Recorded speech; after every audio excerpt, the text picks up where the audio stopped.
Tongfu.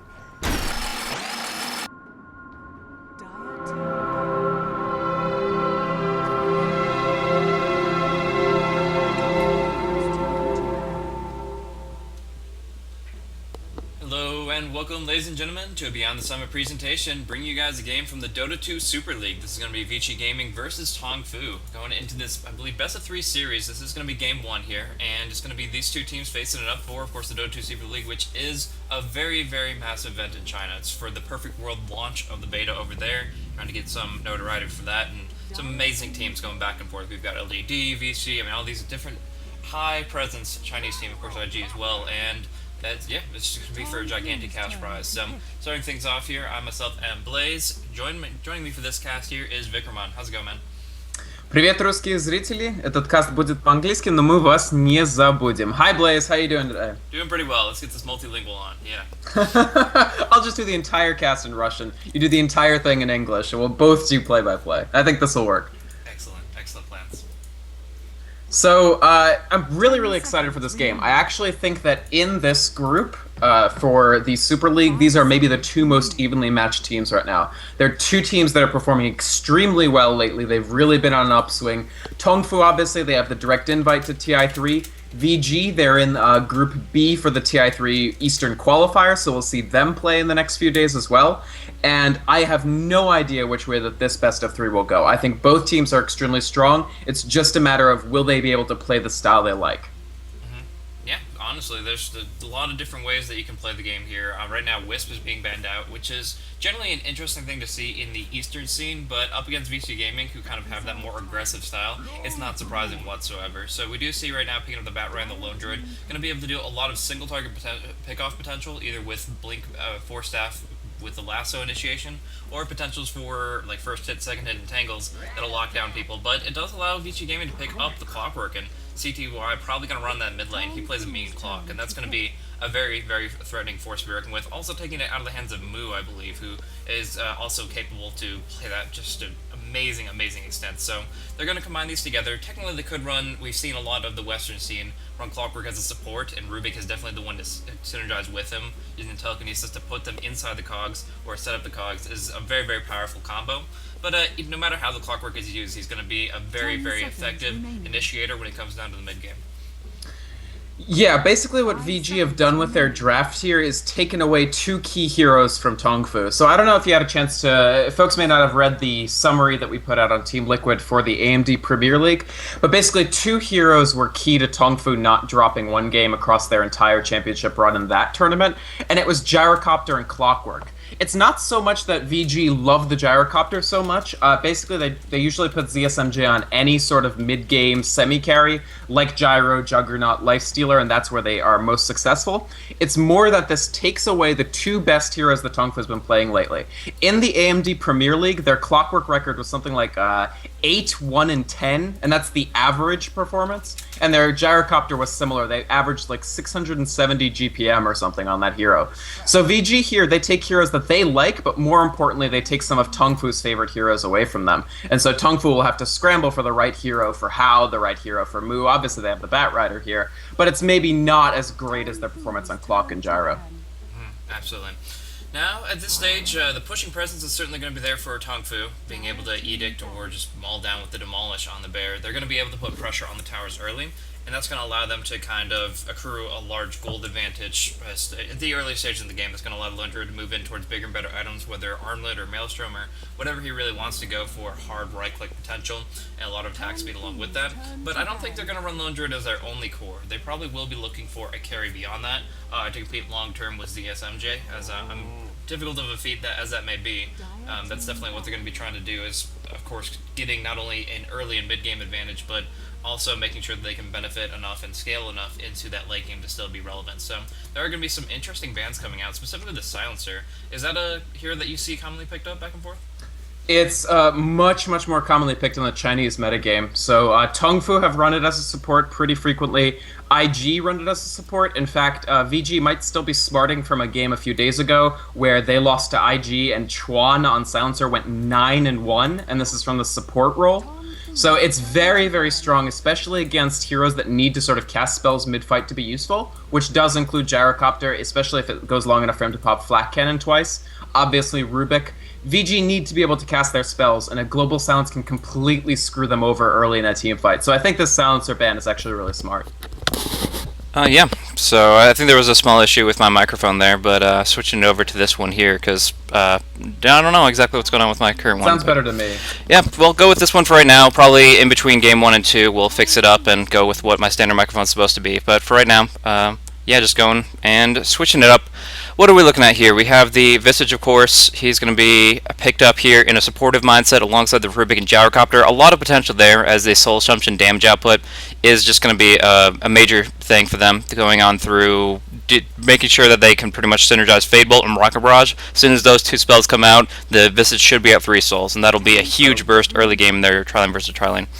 Apparently you're too loud now. Also, do you not have a delay running? And we don't have to, actually, because of the LAN aspect of the Super League there. So. Right, of course they're playing on LAN. That makes perfect sense. Apparently now they're saying turn it a little bit down. Okay, I will take care of that, and then This is the nice thing with no delay is, of course, the instant Yeah, feedback. exactly. So, Doombringer coming on out. That is very interesting. Powerful Silence, of course. A lot of lockdown on the spellcasters. How do you think they're going to lane it?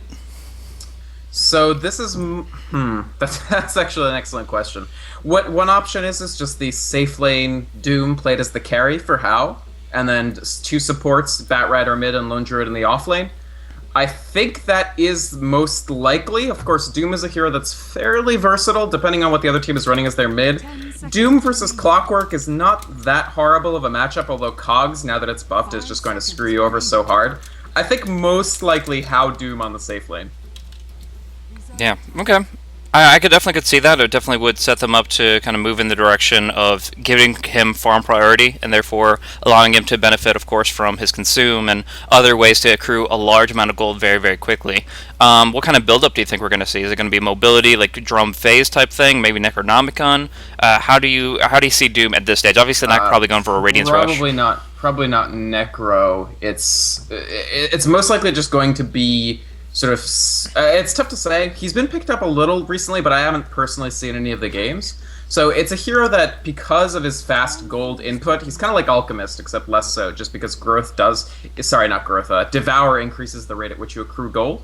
So that'll give him the opportunity to farm up whatever items he wants, and that can be a variety of things. I think most likely a mixture of just survivability early, because they are dealing with a Visage. So a Visage-based Trilane, especially in the aggressive, can just blow you up very, very quickly, and that's still true going into the mid-game.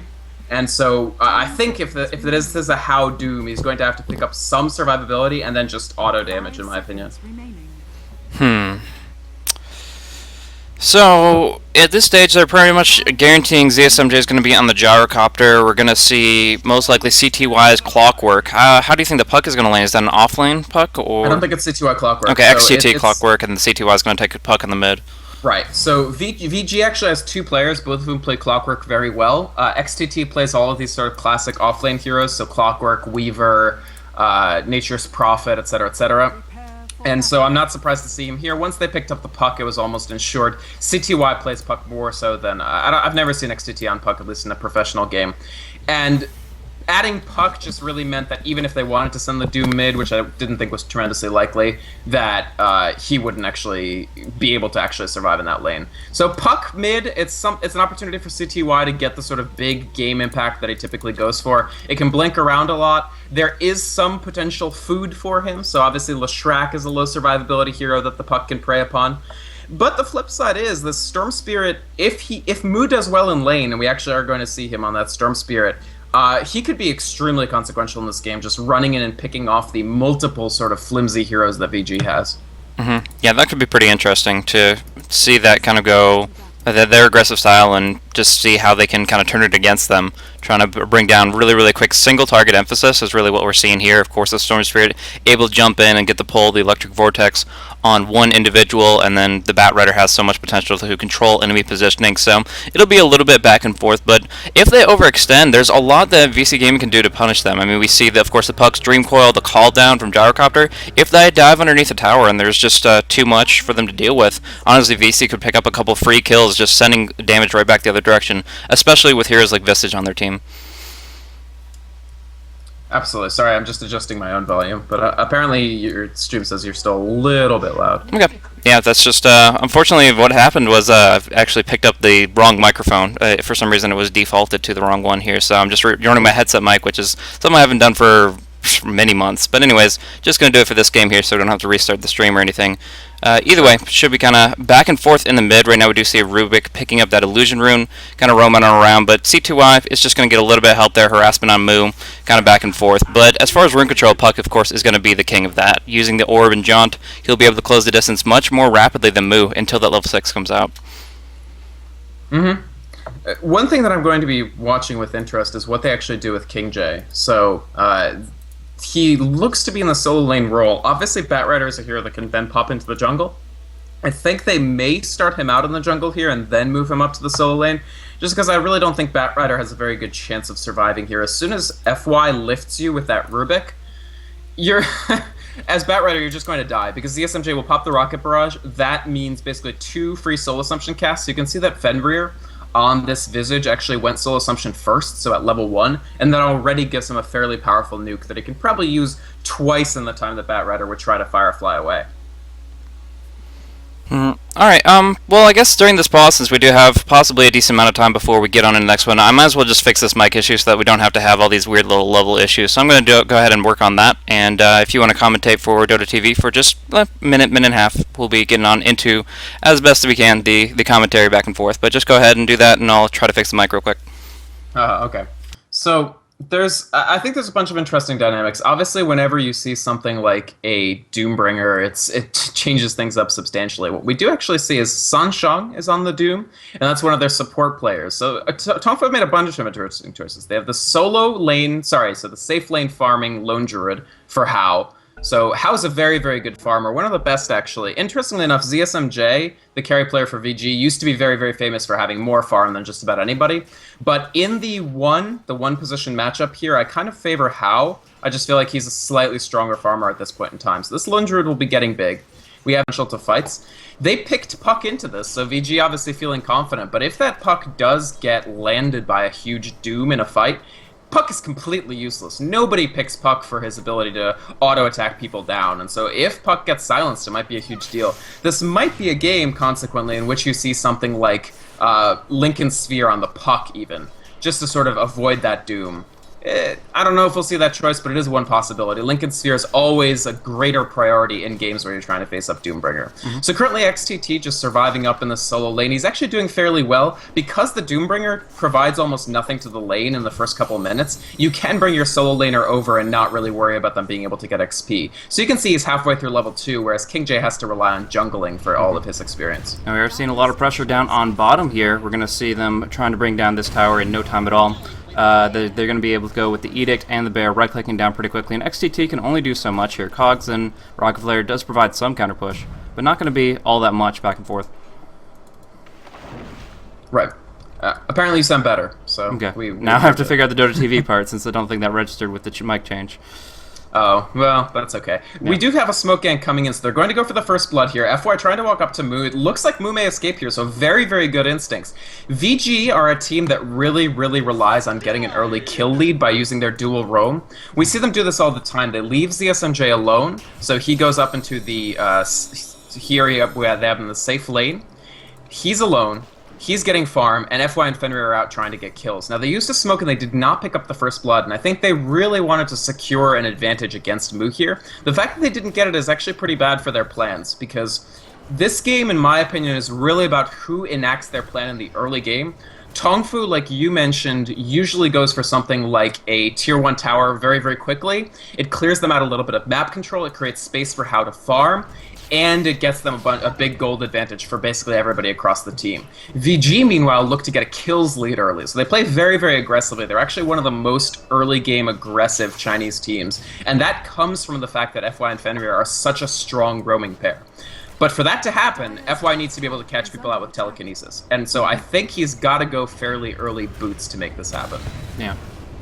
Now we do see the tier 1 tower dropping extremely quickly. It should fall in this wave here. Just the bear will tank up a number of shots. Will have to be resummoned. That edict just doing so much damage. Banana putting a second point in that at level 3 there. So they bring it down quickly, and I don't think they're done yet. They might even go for the tier 2 here, as Hao is in a great position to level up his bear in just a moment with the next creep wave and be able to tank up that much more. Here comes another edict.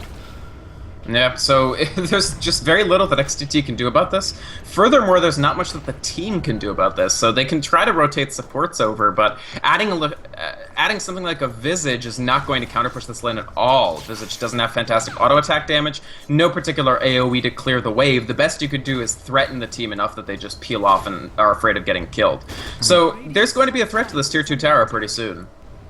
Yeah, that's definitely, they're going to keep that up. I mean, they are going to rotate a little bit on the left track. He's going to move up top. Unfortunately, with no lightning, he only has so much he can do against the hard push, but fortunately for him, he's not up against a really push-oriented team. I mean, you're not dealing with pushing supports, you're dealing with a Visage and a Rubik, and although they can clear the creep wave at a decent rate, they're not going to actually be able to put that much damage into the tower itself. So right now, getting an early advantage, but down on bottom is where the magic's happening. Getting in Tangle proc? No, well, yeah, must have, to bring down XTT. Tried to go for the cogs, but it wasn't enough to keep him alive. Meanwhile, in mid lane, Illusion Orb coming out, bringing down Moo. One right click will send a kill back the other direction, putting points on the board for both sides. Right, so Hao, obviously one of the more sort of get-in-your-face style carries players in the East, and very, very smart there. Obviously, once Lone Druid hits level 5, if he hits level 5 quickly, which he did in this game, nobody can 1v1 him. It's not a 1v1 matchup that you can actually win. We've seen people try things as wacky as Razor just to try to beat the Lone Druid in that lane. So Hao getting an early lead there, he does pick up the first blood, but the mid is a position where it's the one where I'm really not clear on who actually has the advantage, and very good of CTY to actually pick up the first kill there, because Puck is a little favored over Storm Spirit in lane, so being able to get the kill is pretty important. Yeah, most definitely, and that's going to make it more and more difficult for XTT to stay on the lane here, because the Druid Bear can always move past the creep wave and start going for those entangles, and a second one hits, that's a third of his health right there, can happen a couple times over, and suddenly he's within an inch of his life and really has to be very, very cautious. So right now we see him not even going on the lane, just flaring it away, but he doesn't really have anywhere else to go. You can't just roam on into the jungle as a clockwork, so he might move to gank pretty soon, but is going to be looking for his level 6 before anything along those lines. Yeah, I mean, he can't really jungle. Maybe he could if he had max battery assault, but you can see that he's gone the 3 rocket flare, global presence, global vision, but no chance whatsoever against Lone Druid. And Hao actually building towards his armlet pretty quickly. He picked up the Helm first, which is an interesting choice. It does give the bear very, very good tank ability and HP regen, so he's not going to have any issue finding his farm here. And my question in this game is really Moo's Storm still. It's not one of the heroes that he's most known for, so Moo's been around the scene for a while. He's a very strong mid, but recently his play has been kind of spotty, so some games he's extremely impressive, especially when he gets Magnus or Clockwork, but some games it's really nothing special, and you can see that he's actually a little bit ahead on the last hits, although behind on denies, so he's doing fine in this mid lane, except for the death, but whether or not the Storm is able to contribute and get ganks early is a huge deal for Tongfu's overall game plan. Mm-hmm. Absolutely, because if they can start being aggressive with that, I mean, they don't like have a lifestealer bomb that can go with it, but he can still move on around and be very, very active, just closing the distance. If he, combined with Bat Rare, jump in on somebody, they're going to be guaranteed disable for a good 4.5 seconds. So, I mean, they get the stuns, they just followed up with the damage, and Moo certainly has that available. He hasn't ranked up Overload just yet that much, so it's only so much when he casts the spell, but building up items like Treads and Null Tally will give him enough right-click damage that they should be able to make that time period worthwhile. And of course, if you add any other hero on top of that, it's guaranteed going to be a kill on just about any of VC's lineup. I mean, maybe the Puck could get away with an Orb in phase and his maxed out magic wand, but in general, it's just going to be a tough call for anybody. Mid lane, they go on in. They're going to go on top of CTY. Got a beautiful phase shift going the other way. Dreamcoil catches him in. There's XCT with a hook shot, and he's going to break the Dreamcoil. Heading on out, he will be able to survive, but really, really good rotation from Vici is allowing them not only to survive, but turn around the other direction. Outplayed a little bit there, honestly. That was very, very nice of CTY. I thought he was in so much trouble just because Sanshong was coming up. And keep in mind, the fact that they semi-jungled 2 separate characters, both King J and Sanshong, means that these guys are both level 6, so we already have a Lasso and a Doom on the board. I thought for sure Electric Vortex sucks up CTY, they add on the Silence from the Doom for Doombringer, and that's a dead Puck. But instead, CTY completely turns it around. They almost get another kill on Moo. It's kind of too bad they didn't, but still very, very impressive. Yeah, just perfect timing. The clock being in the right place at the right time. That was his first hook shot, and yeah, used at the right with the right intentions. Of course, the Storm's Ball Lightning really hard to pin him down, but still, any other hero would have been dropped down right there outright because of that level of aggression and the amount of retaliation that was sent through from Vici. But now for Banana Man. there is going to be that pickoff on the left track. Moo comes on in. The phase shift is now on cooldown, but he's not going to be able to get in range for the Vortex here. Just farming up the creep wave. So just a quick pickoff on the left track, and that's what it's going to be. It's going to be fast kills from all this burst damage from either side. So going to be very back and forth right here. And adding on to that is this Batrider's Blink Dagger. King J already farmed it up in the jungle, is now picking up that blink, and is going to be able to put out a huge amount of threat presence by being able to jump around and potentially get that lasso on just about anyone. Right. So far, I mean, so part of that was the fact that they did find that Invis rune for FY. So he was sitting there, they had no detection for him, and just easy kill from there. Moo's still pretty quiet so far, but the flip side is what you said. I mean, Batrider has his Blink Dagger already. Sunshunk's doing quite well. He's actually going for a fast Shadow Blade on this Doombringer. So this gives them another little secret burst of initiation. They will see that he's built up the Shadow Amulet very soon. In fact, they say it right now due to these wards. So they'll know that the Shadow Blade Doom is coming, but that does give you a very nice capability to get in the middle of the fight, get your Doom off, and maybe cast some other spells as well. And that's fantastic for them. So at this stage, what is the game plan for Tongfu? Are they just going to keep on letting Lone Druid farm away and finding pickoffs where they can, or are they going to actually hardcore pressure this Gyrocopter before he gets too big? The thing is that I think they can definitely afford to wait for now. So ZSMJ is getting good farm, but Tongfu are getting good farm across so many different heroes that I feel like when they decide to make a bigger sort of death ball push, it's going to be extremely difficult for VG to contest it, just because most of VG aren't really developing towards any coherent items. So ZSMJ obviously has his phase boots, he has 2311. We'll have to see if he goes for something like fast, very early BKB, or if he goes for something like the Yasha for earlier farm. They have a blink for Puck, but keep in mind there's a Blink Dagger up on Batrider already, which is in the 3 position. So I feel like Tongfu just get those critical items, finish that Shadow Blade on Doombringer, definitely the Armlet on Lone Druid, which is extremely close, and then VG are going to find themselves in a world of trouble actually contesting the push. Yeah, that's very true. As far as the counter push, they only have so many tools at their disposal, and it's going to be a little bit more difficult because there's going to be more and more pressure coming out from both sides, I guess, but particularly from them.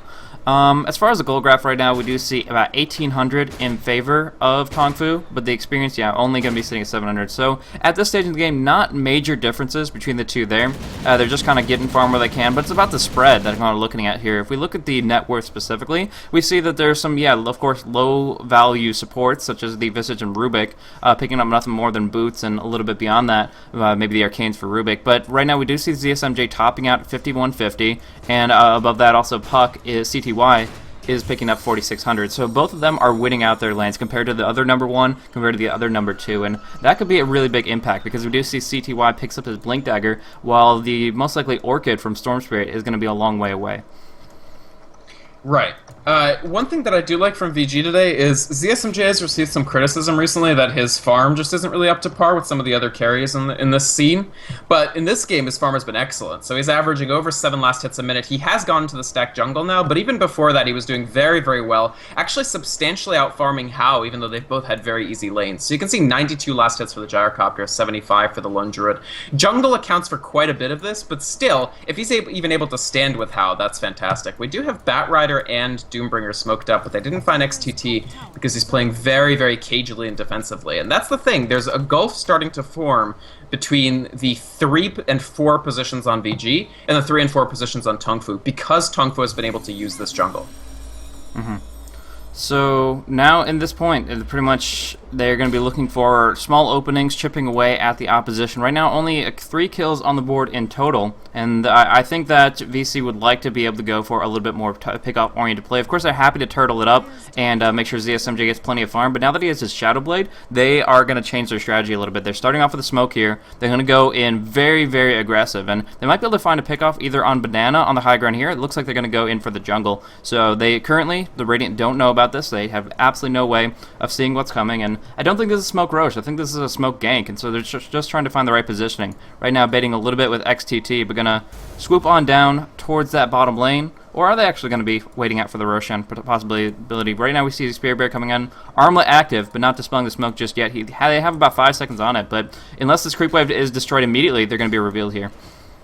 No, I mean, they're revealed just because they ran out of smoke time. Kind of awkward from VG. I really thought that they would go more concerted towards Hao, but you can see that Hao immediately knew that something was up. He jukes down into the bottom trees here.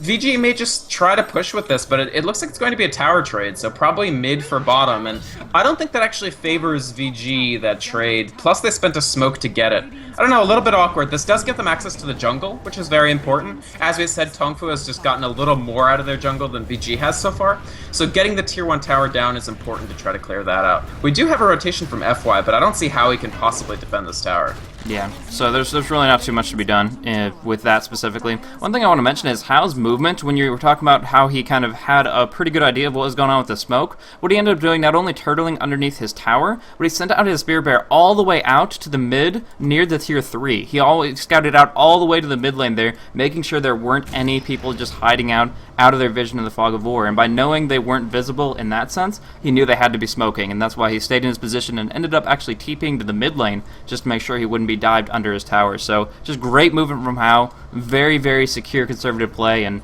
that allows him to stay alive, stay kicking, and is going to be able to get some big, big items in the near future. Now almost matching ZSMJ's net worth, which is pretty huge for a lone druid.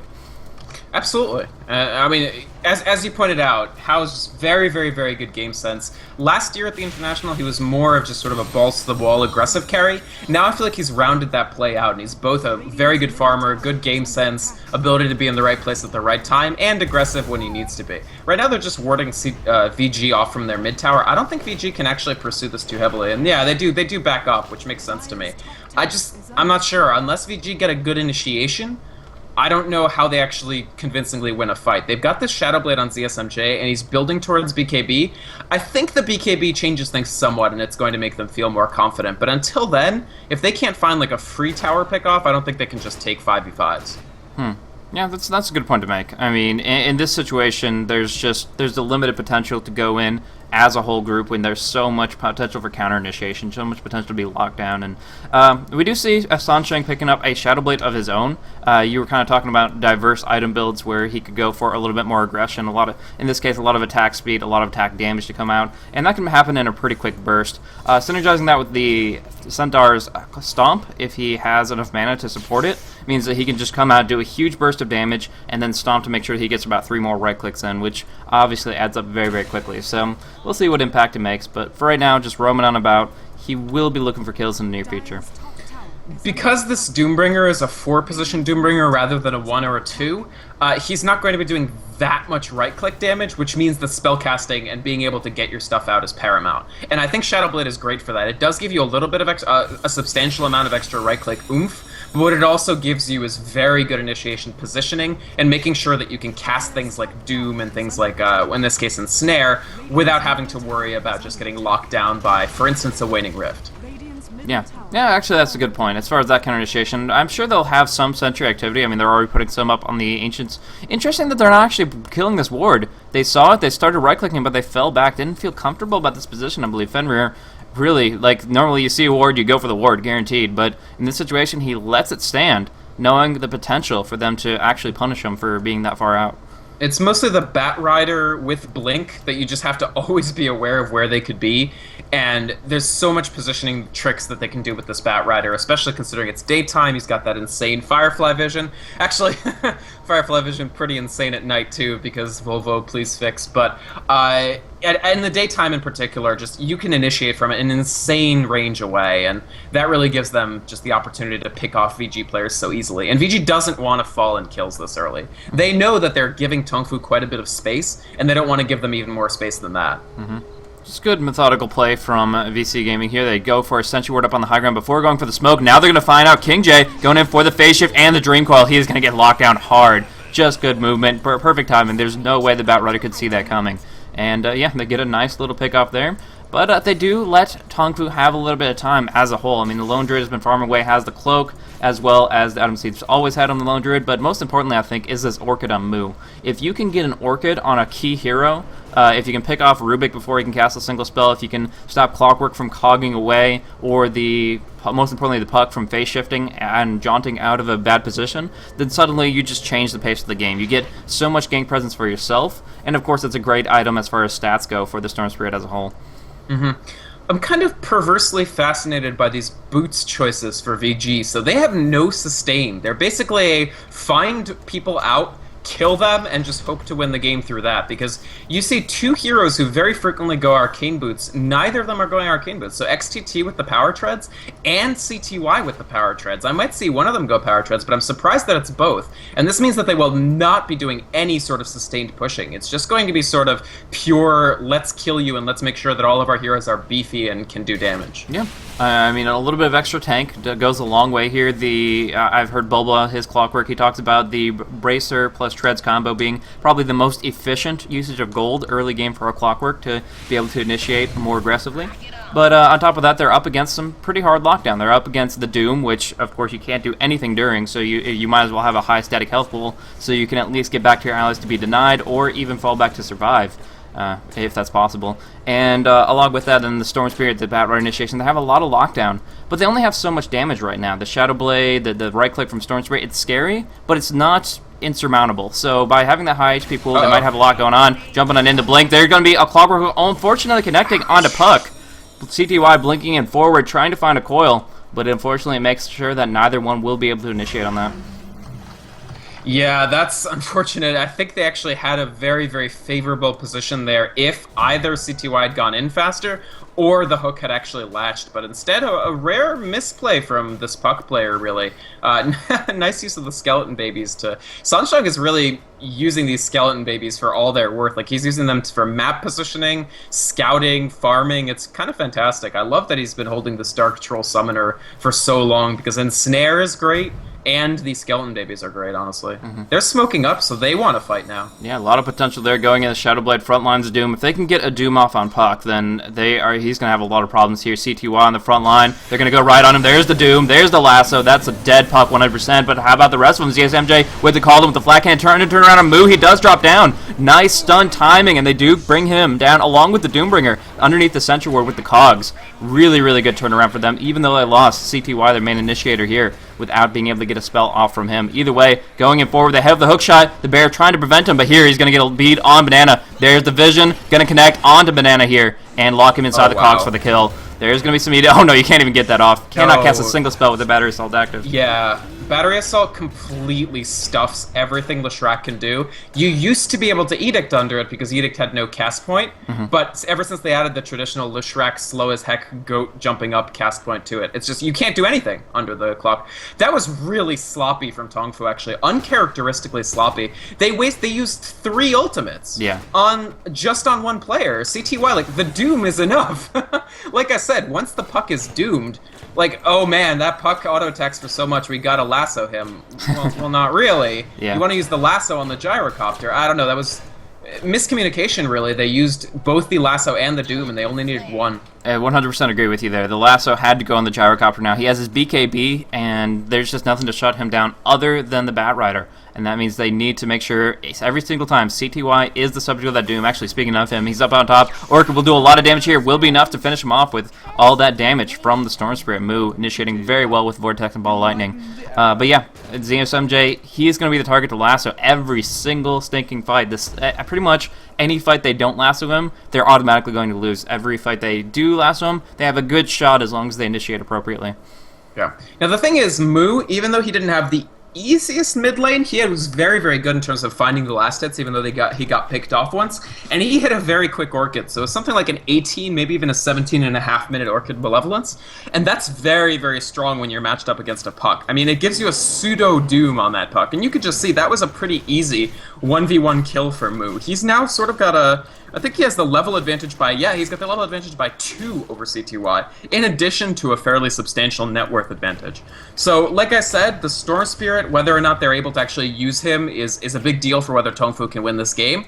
And so far, Mu's been performing pretty well. Absolutely. So now in this stage of the game, who do you think is going to be able to take it away towards that late game stage? Of course, we're now broken down into more teamfight skirmish and spread out farming, and it seems like VC Gaming have a lot of advantages despite the golden experience disadvantage.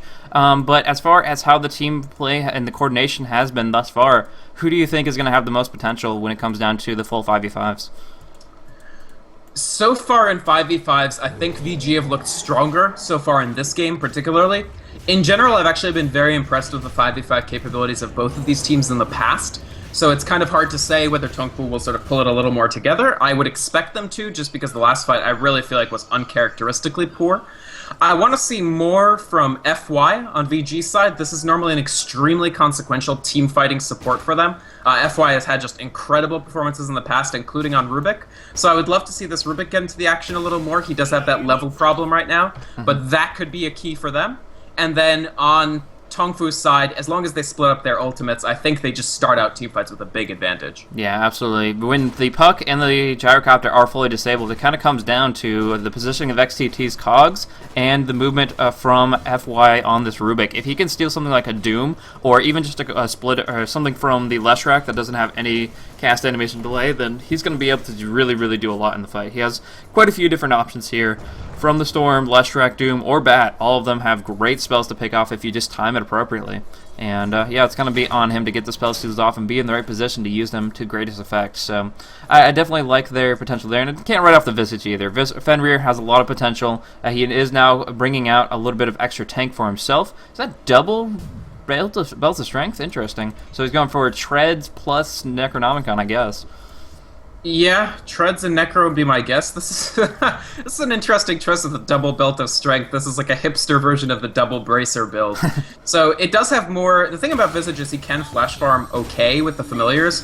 So the belt of strength is more of a forward-looking pickup, since, like you said, you can make that into stuff later. Again, I just think it's crazy that they're going this heavy on the treads and not on the arcane boots, but it does give them that survivability. And because they have an XP deficit, a fairly serious one to make up, in fights they just start out substantially less beefy than the Tongfu heroes. And so I guess the treads make up for that. Yeah, a little bit there. A little bit of HP values here and there is going to go a long way up against most of these heroes here. Again, they don't have that hard scalable right-click for quite some time. Hao is going to take a while before his Spirit Bear is really going to be the menace that you can compare to that of the Gyrocopter. So right now, I definitely think that they're happy to just go ahead and get a little bit of extra tank and deal with the magic damage that comes up front, because after that upfront damage, their bear can only hit one target at a time, and that extra HP will mean that if everybody's sitting around 300, 400 HP, then there's still 5 heroes alive and still able to spam out a lot of different abilities there. So good decisions in general, in my opinion. Yes, it does mean they have less sustain, but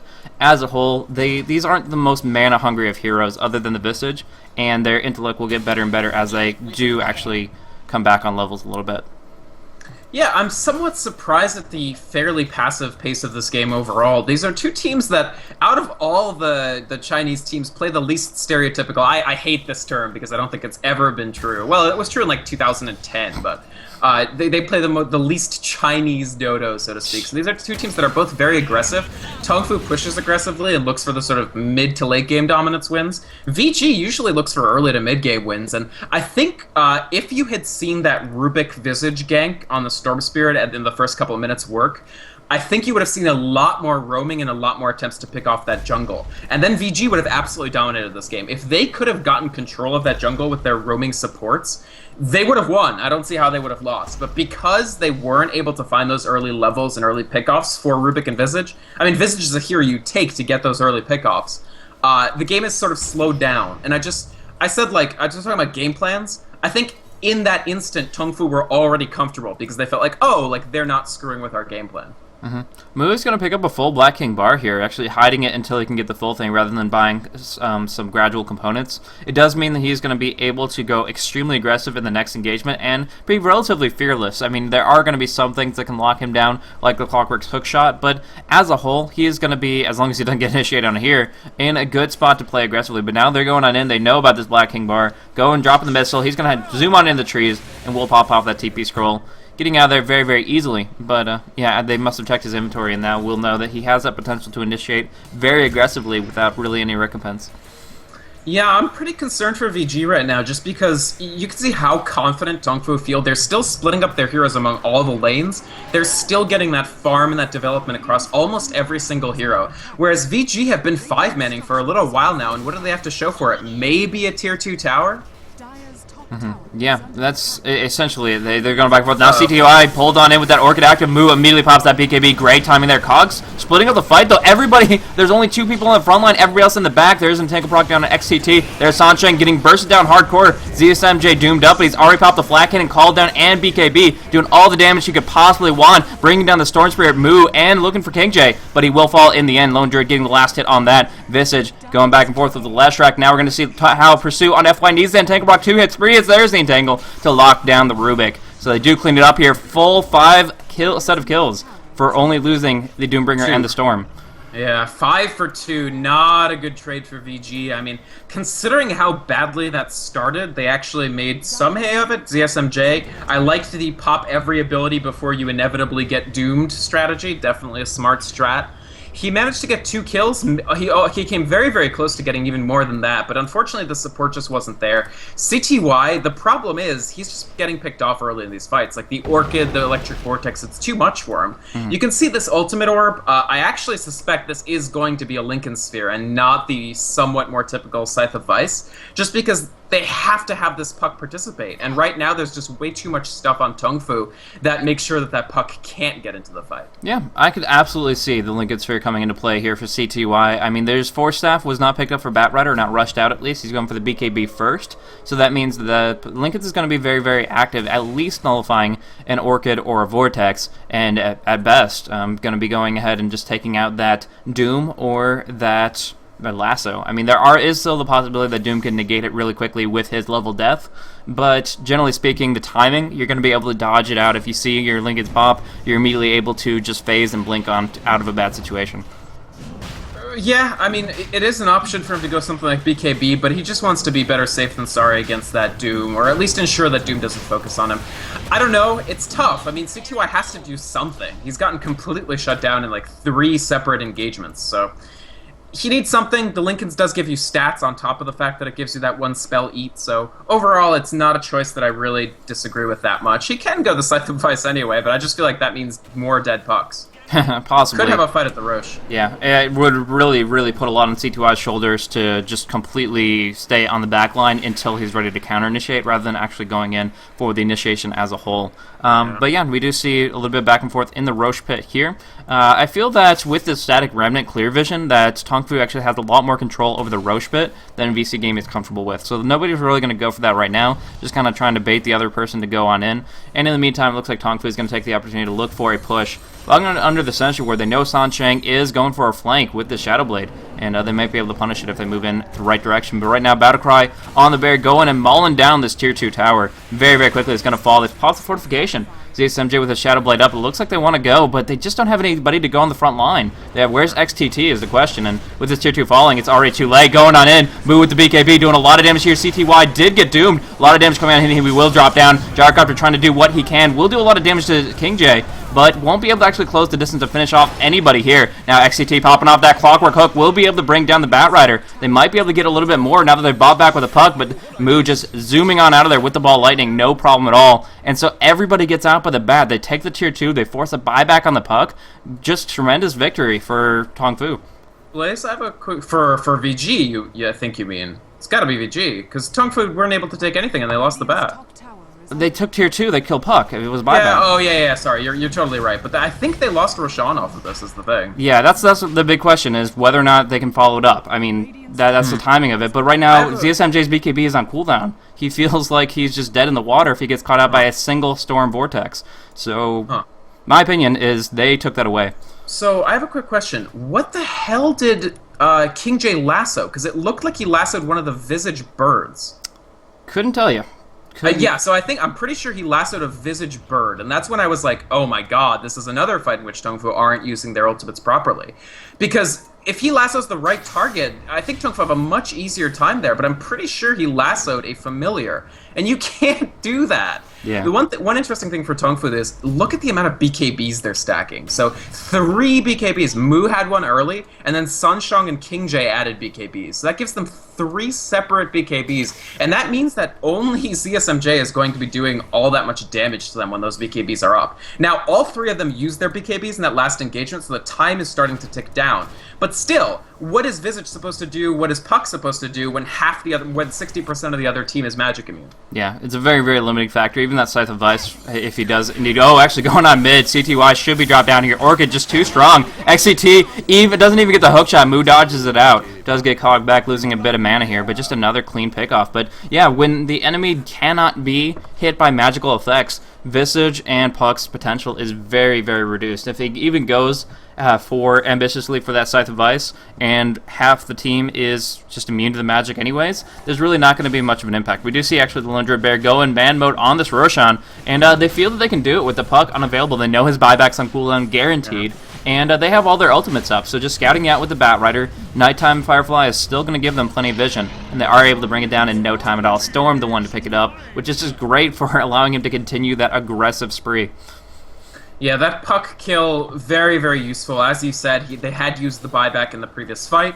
No Puck, unlikely that VG tries to take you 4v5 in the pit, just not something that they're going to favor doing. So you could see VG forced further and further back into a defensive posture. It's interesting. Usually you only see teams have to play like this when all of their outer towers are down. They actually still have 2 outer towers up, but they don't feel safe at all. And it's absolutely true, because Mu is now farmed enough that he can pick you off from various angles. 3.5k on top of the fact that he has an Aegis and his Orchid and his BKB. Tongfu just looking incredibly dangerous and continuing to add farm across literally everybody except Banana. Yeah, now through the backdoor protection, trying to bring down this tower, and with Assault Cross, they certainly can accomplish that. The negative armor, the attack speed, so much for the Spirit Bear to just wail away very, very rapidly. So, getting yet another tower kill, they've closed it down to only 1 outer tier tower, meanwhile still holding 3 of their own. Really feels like Tongfu have full control of the map of this game. Just need to put up some more aggressive wards to be able to actually kind of pinch in on Gyrocopter's farm.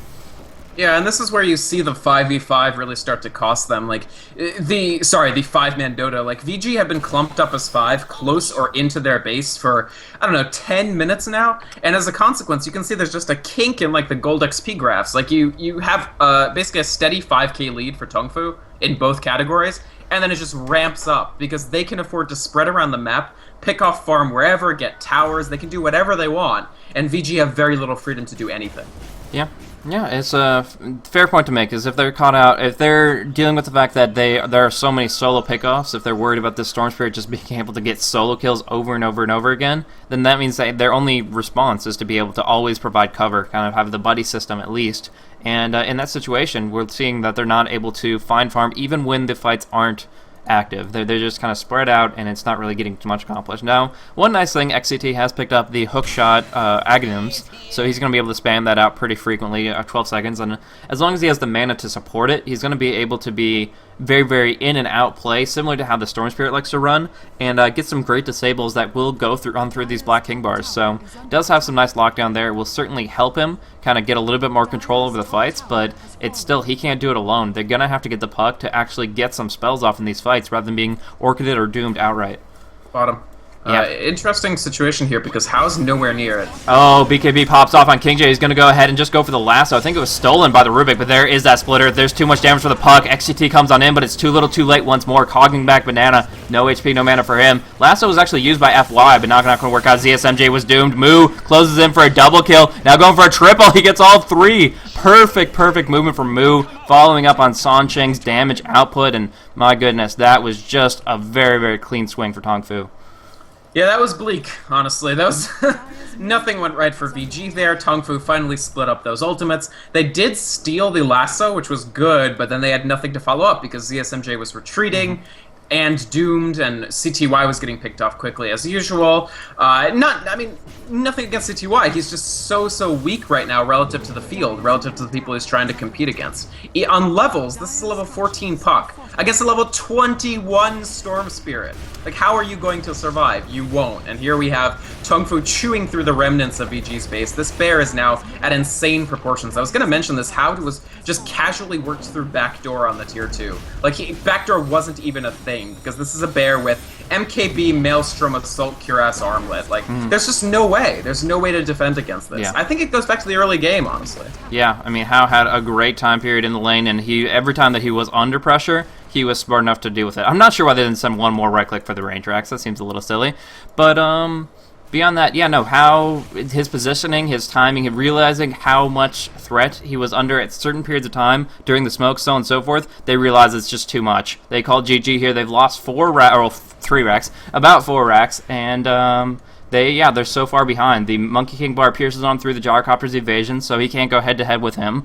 And just right now, they just don't have the potential to stand and deliver when there's so much disable coming out from Tongfu. So really, really smooth game for them. They take multiple fights over and over, and we see this gold graph get out of control. 25,000 swing in favor of Tongfu and over 30,000 in experience. They just take this game away very, very smoothly played with just great initiation, great timing. I want to talk about strategy really quick because I just feel like VG got a little bit outsmarted. I don't actually think that their draft was that weak, but Vici is typically used in an aggressive tri-lane scenario, and instead they ran it safe with the solo lane Clockwork, and then they never roamed to punish Tongfu's jungle. So keep in mind, Tongfu went for an extremely chancy strategy, right? They basically had a mostly full-time jungle Doom and a full-time jungle Batrider. So 2 people in the Radiant jungle just constantly farming early, with only 1 classic support in the form of Banana to protect Hao. And VG did nothing to punish that at any point. They made some half-hearted attempts to pick off Mu in the mid. One time it worked, one time it didn't. But otherwise, FY and Fenrir had an unusually passive game, and I feel like it let Tongfu do whatever they want. And when you're up against a team that does something like a double jungle, I feel like the usual instinct is let's try to punish that. And VG didn't punish it at all, which they could still win after that, but it just becomes less likely. If you give the other guy everything he wants, why wouldn't you just be like, okay, I'll just roll you then? Absolutely. Yeah, I definitely think that the laning was one thing where Vici could have capitalized much more so. That's what the Vistas pick is about, and only contributing to 2-1-2. It just meant that, yeah, Gyrocopter got farmed. GSMJ, they had a lot of faith in him to carry it away, but he couldn't do it by himself, especially when there was so much income for Tongfu. So they had all the entire game, they had the golden experience, and it was because of that laning phase starting them off so readily, and then some really, really great initiation, because the Batrider got such a fast blink, because the Storm Spirit wasn't all that contested, and there wasn't really any hard lockdown drafted against him. So I do feel that they could have gone for something maybe with a Hex or something to deal with the Storm, and I do feel like they should have put a little bit more pressure down on that jungle, as you mentioned. If not laning there, then smoke caking even sooner than they already had. So something along those lines. But anyways, when it's all said and done, Tongfu does take game 1 here. We will see who will be taking away this match here in the best of 3. We're going to go into game 2 in just a minute. Again, this is on Beyond the Summit 2. Thank you guys so much for tuning on in. If you guys want to check out the casters here, I myself am Blaze. You can check me out on twitter.com/blazecasting. I also have a Twitch and a YouTube under the same extensions. And then Vikromond is on, you can just pretty much Google Vikromond, Vykromond. Has his own blogging website. He has Twitter, Twitch, all that good stuff. So that's pretty much it for us. I guess we'll go on into game 2.